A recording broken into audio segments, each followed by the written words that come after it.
Hey everybody, and welcome back to Welcome Grove Homestead. Lots of stuff going on, happening, craziness. So we have got these pastures, and I mean fields really, because the field behind me there, that is unfenced. So I'm not really sure what the qualification is, or the what classifies a field versus a pasture, but I'm gonna say a fence. So this unfenced field over here is significantly overgrown and needs to be mowed, while behind me over in this direction, that is a pasture. It's all fully fenced and also is significantly overgrown and needs to be mowed. Now, we just got this brand new tractor, and we also got a brand new mower. Actually, neither is brand new. They're both used, but they're brand new to us, so that counts. But David ran his tractor with the mower for the first time last night for a test run, get everything all calibrated, I guess. And actually, I snagged just a little bit of footage of that, just a couple of little clips that I'll show you guys right now.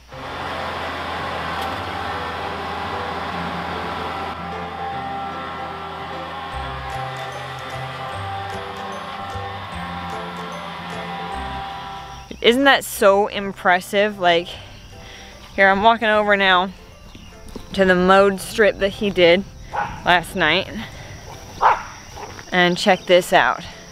A perfect carved trail. So the next really big ticket item here is that we're gonna get all of this stuff mowed, because I mean, look at this. This is all crazy high. I mean, some of those things are at least up to my armpit. Like, they're so tall. So we're gonna get this whole area mowed, and we'll get it dried, and we'll even bale it.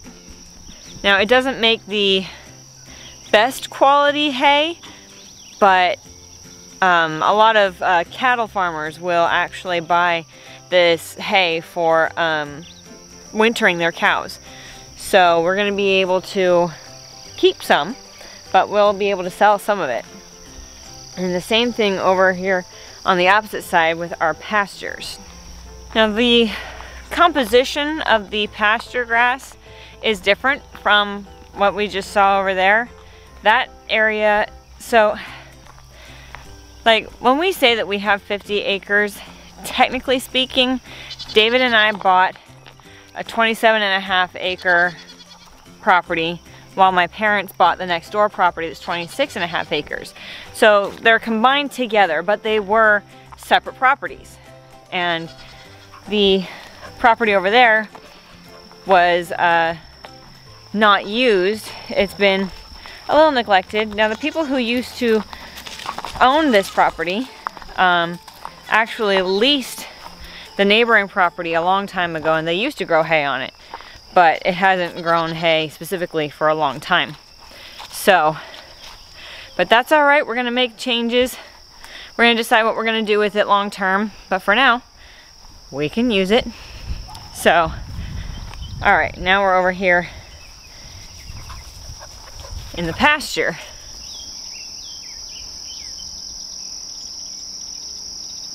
Now, there's still some weeds in here, but not nearly as much as in the other fields.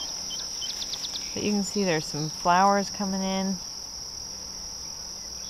There's like blue flowers. The buttercups are mostly done. I mean, you can still see some here. Now, one thing I have learned since buying a property is that buttercups are not good.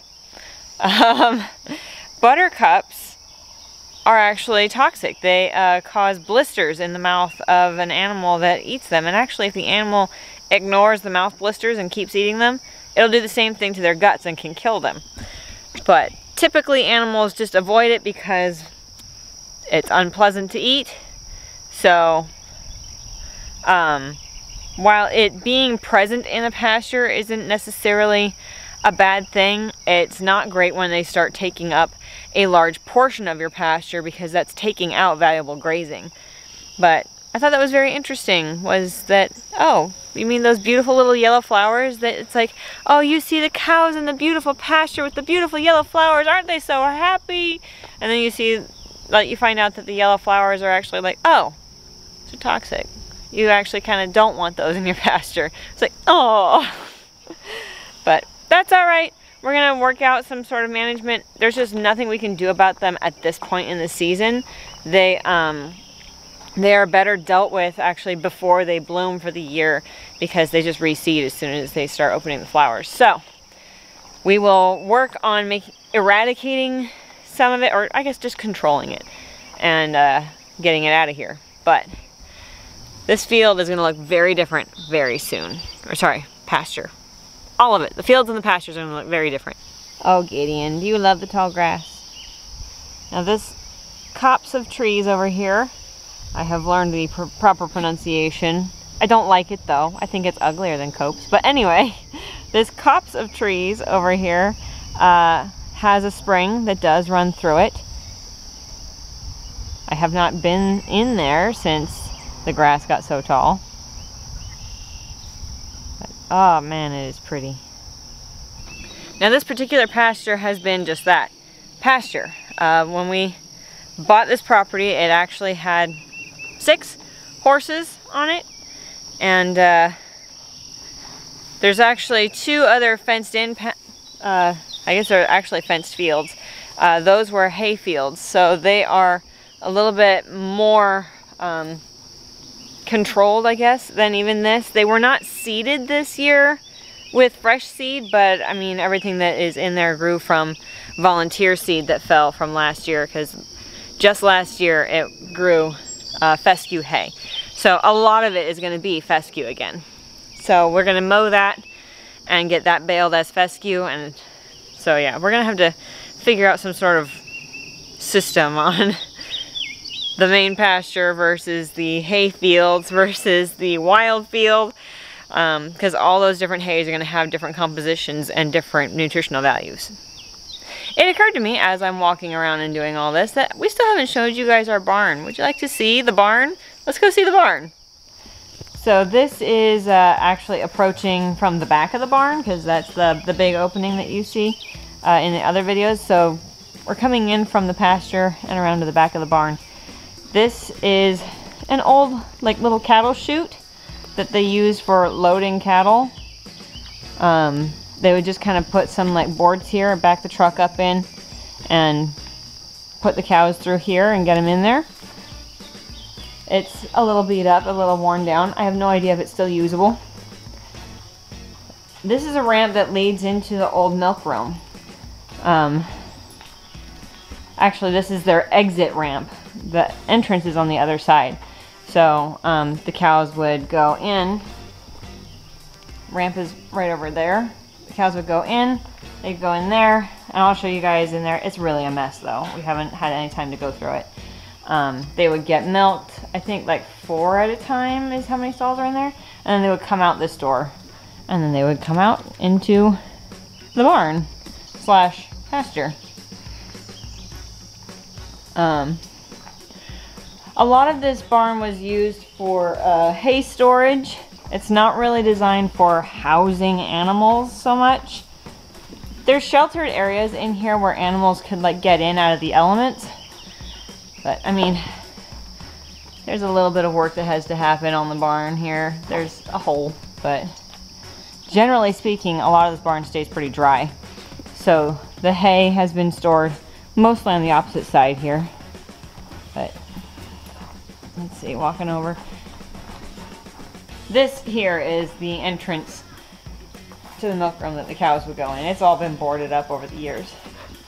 So if we pan over from the milk barn entrance, this is actually like the main body of the barn over here. And we've got a couple of giant spools, which is fabulous. And then we've been feeding the goats this hay. This is actually a bale of the first cutting of fescue from last year. And they're actually really enjoying it. Now granted, fescue is not the best hay to be feeding a dairy animal, but it's free. And And I've been supplementing them with alfalfa pellets because you just can't get alfalfa hay out here as readily as you can in California. But if we go over here into the next barn room, there's another bale. They used to stack up the bales in here. Need to do a little cleanup. And then it's got the nice high rafters because they used to dry tobacco in this barn. And there's the hay elevator. This is actually for square bales. So square bales would go up through that hole in the top, and they would be stored up in the loft, while the round bales are stored down low because they're so big. So that's just the quick tour of the barn. It has some work that needs to happen. Just a little bit of rehab work.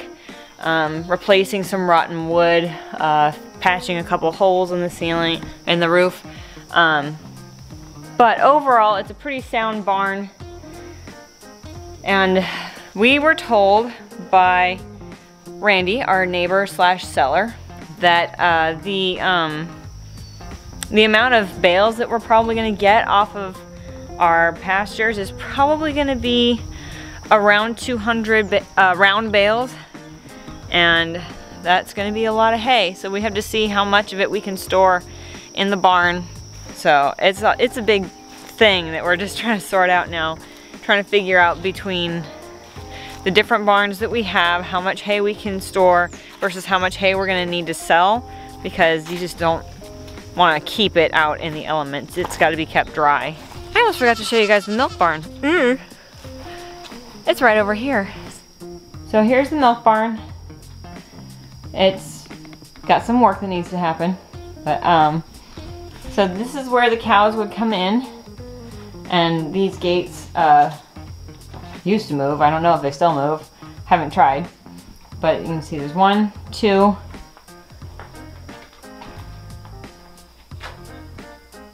3, 4, maybe. Yeah, I don't know. 4 or 5 cows I think they could milk at a time in here. And so this is like where the milk jars would sit, I think, from the machines. And now this has had some alterations done. Like there used to be these crossbars that went right here. Those have been removed, and basically this whole platform is raised up so that the cow's udder would be right here rather than crouching down. So it's easier on the milk technician than having to crouch down with every cow. So definitely needs some work, but we definitely have some plans to do something in this room. We're not sure exactly what we want to do yet with that milk barn. We don't know if we want to modify it for goats or just want to turn it into a feed room. We'll figure it out. But it was used, I believe, as a feed room when the guy was boarding his horses here. But it is not critter proof. Apparently there were some very fat raccoons while he was here. I love walking this property. Now we are very, very intensively using a very small portion of this property because of how overgrown the fields are right now. Because David and I need to do some work on the fencing in the pastures over here, but the grass is so tall you really can't do anything out there without really bushwhacking and getting covered in ticks, and it's just not fun. So now that we have the tractor and the mower, we can get that taken care of. Randy is amazing, the next door neighbor, because David works an office job, and so he's not really able to do a ton of stuff around here midweek. Randy has very graciously offered to start us off on mowing while David's at work. So that's super generous, so kind. We are very thankful for that. But yeah, so as soon as we get that pasture mowed out and baled and all that taken care of, we could put our weaned calves out there. We're gonna get a couple of steers and put those out there. and be able to have animals grazing it down and be able to kind of spread some of the animals out, because we are pretty intensively using a couple of acres here. If we look up here at the goat pasture, right now there's only 2 does and their doelings in it. But I'm thinking maybe later today we're gonna put the calves out in there so that they can touch grass for the first time. So they get a chance to start learning how to be cows, but they are in a more controlled environment before we just turn them loose on 14 acres of pasture. We probably will plan on keeping the bottle baby in the goat pasture until she's weaned, just because it's no fun to have to go wrangle a calf out of a massive pasture to feed her. But speaking of calves, let's see the babies. Hey babies. How you doing, babies? So the calves have all been named. We have a theme. Nathan named his calf, and he actually just started reading the Harry Potter series on his own, and he decided to name his calf Ginny. And so we asked the kids, what do you think about going with a Harry Potter theme for all the heifers? And they love the idea. So here's the calves. All right, we have Ginny the bottle baby over here taking a nap. And then this one here is Hermione. This one with the little white dot on her face, this is Rita. Yes, I know, sweetie. And then the dark one over here, that one is Minerva, for Minerva McGonagall. But we do call her Minnie for short, because Minerva is a little bit too much name for a little baby. So that's the roll call there of the little calves. Coming up next, we're probably going to show you guys moving those babies into the pasture. They'll touch grass for the first time. And then we're going to get these pastures mowed. Woo! So the kids and I just got back from a little day trip adventure that we had. There was a report card day at a water park. So kids and I just got home, and our dear friend Randy has actually started mowing our fields for us. Come check this out. We were so surprised and delighted to see it when we came home. There's Gideon exploring it. It's still a work in progress. But look at this. What a huge change. Went all the way around the hay feeder that's in the middle. Wow. So amazing.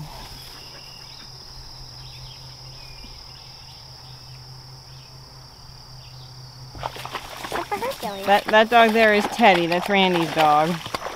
He's got 3 legs.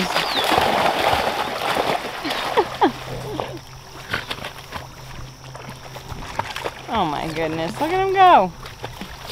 My non-water dog swimming in the pond. Hercules is a non-water dog. Let him go. You're gonna swim all the way across the pond. What are you doing? I'm gonna join them. Oh, and she's got a mouthful of pond scum. They're having great fun. I'm gonna join them.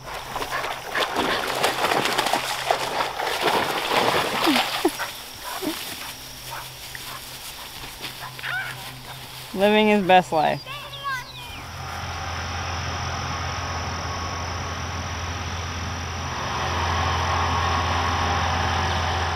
All right, ready to release the cows?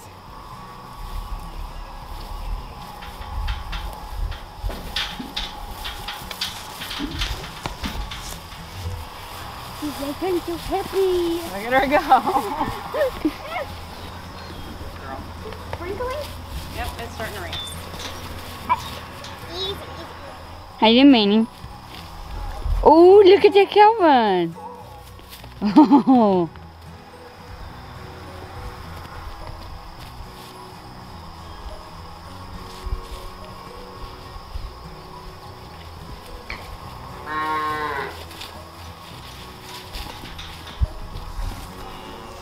Hermione.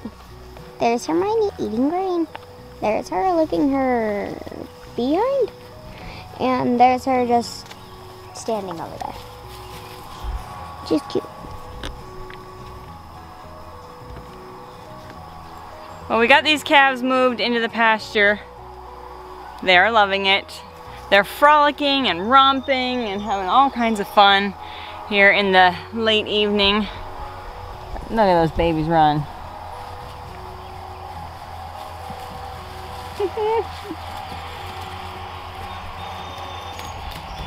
Doing what calves are meant to do.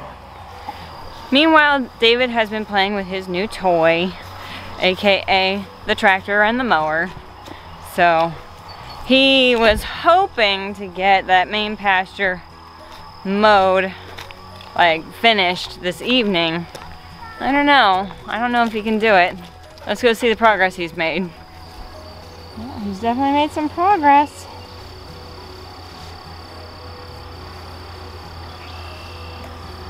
I don't know if he can quite finish it before it gets too dark. If not, he'll finish it tomorrow. For sure. Maybe with Nathan. So it's definitely been a very exciting day, huh? Yeah. We had a fun day trip. We got our calves. Trip. Yep, we got our calves moved. And now we're getting our pasture mowed. It is moving right along. So exciting. Very much. Yes. Literally. The tractor is moving. And tomorrow is an even more exciting day. Can I tell them? Can you tell them? Sure. We're gonna go and pick up seven 7. new goats from Jess. From Jess who? Jessica? We're gonna head out Jess Howard? to Roots. Roots and Refuge. There you go. We're gonna head out to Roots and Refuge Farm tomorrow. We are gonna pick up 7 goats from them. 7 goats.